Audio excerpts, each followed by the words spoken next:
J'ai même entendu M. Pesquet, qui est vraisemblablement un homme tout à fait respectable, mais oser dire, droit dans ses bottes, qu'il faudrait que tout le monde aille dans l'espace pour se sensibiliser à l'écologie.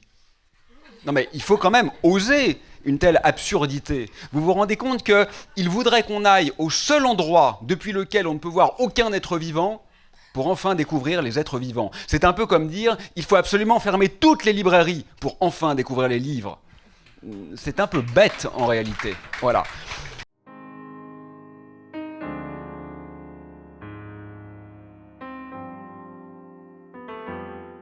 Vous dites que c'est à la science de définir le réel. Mais vous dites aussi que la science a, je cite, partie liée avec une vaste entreprise de chosification.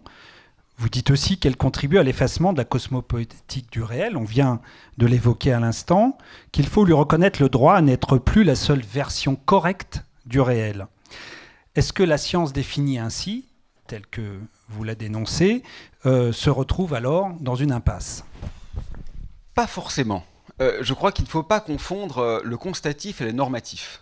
L'impasse est là, mais elle pourrait ne pas être. Il faut, je crois, réintroduire un peu de contingence dans notre jeu. Alors, je pense n'avoir pas exactement dit que la science devait définir le réel, parce que je crois justement que le réel est protéiforme, polymorphe, qu'il est extrêmement bigarré et diapré, et que c'est une des erreurs de notre société occidentale, capitaliste et technoscientiste, que de croire que la science révèle l'anchois du réel. Je pense que la science est un matériau extraordinaire, d'une richesse inouïe, d'une précision remarquable, qui révèle quelque chose, qui exhibe quelque chose de précieux et d'irremplaçable quant au monde dans lequel nous nous trouvons.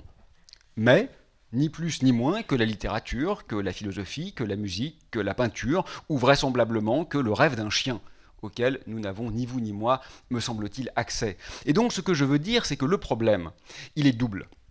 C'est d'une part que la science a acquis une position quasi hégémonique. Personne, et surtout pas moi, je rappelle quand même que je suis à temps perdu astrophysicien, et donc ne souhaite l'effondrement de la science.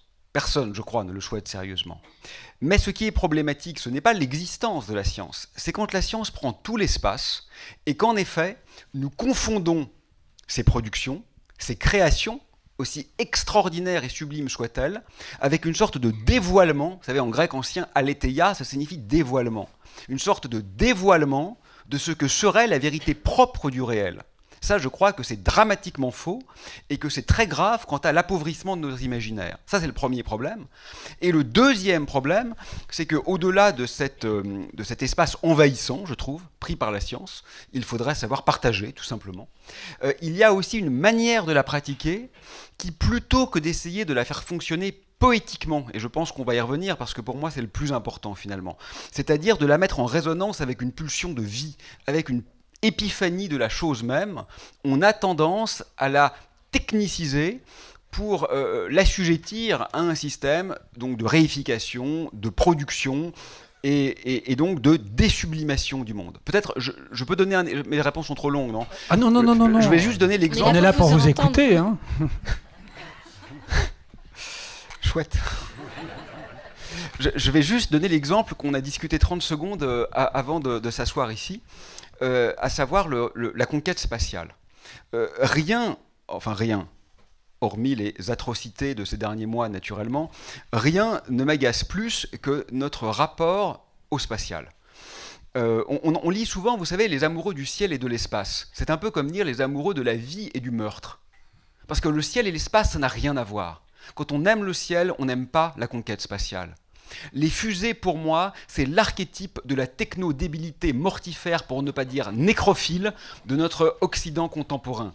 Tout est sale dans les fusées. Déjà, le symbole, vous voyez, c'est cette espèce d'immense structure phallique, là, comme ça, dans cette compétition virile entre les Musk, les Bezos et les présidents américains, qui vont finalement, dans un déluge de fer, de feu, de kérosène et d'hydrogène liquide, aller où?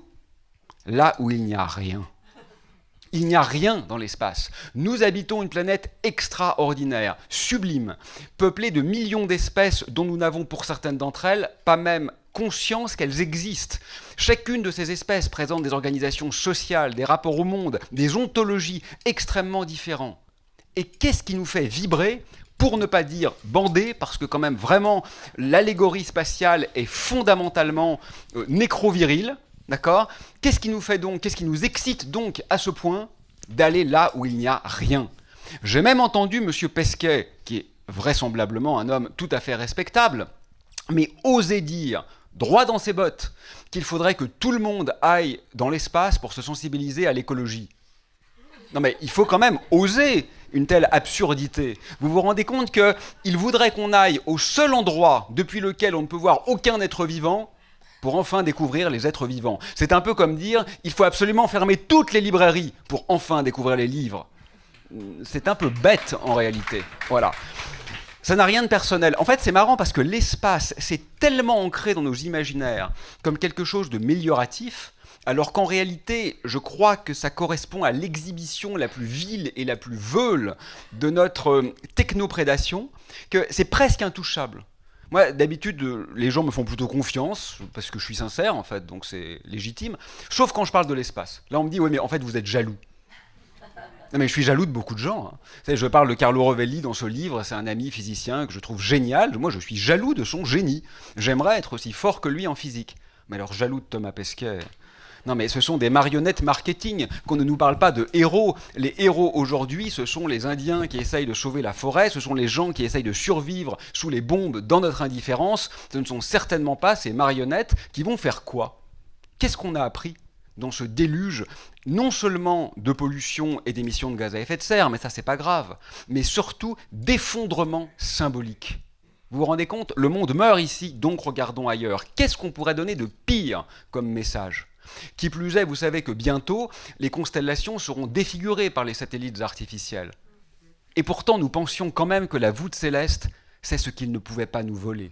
C'est la dernière chose qui nous restait, c'est ce qu'on ne pouvait pas nous prendre. Bien, même ça, ils l'auront eu. Avec quoi? De la publicité spatiale, des dépôts de carburant en orbite, un tourisme obscène pour richesse indécente. C'est fondamentalement dégueulasse. Mais je suis sûr que le livre de M. Pesquet s'est vendu merveilleusement pour les fêtes. Grand bien lui fasse.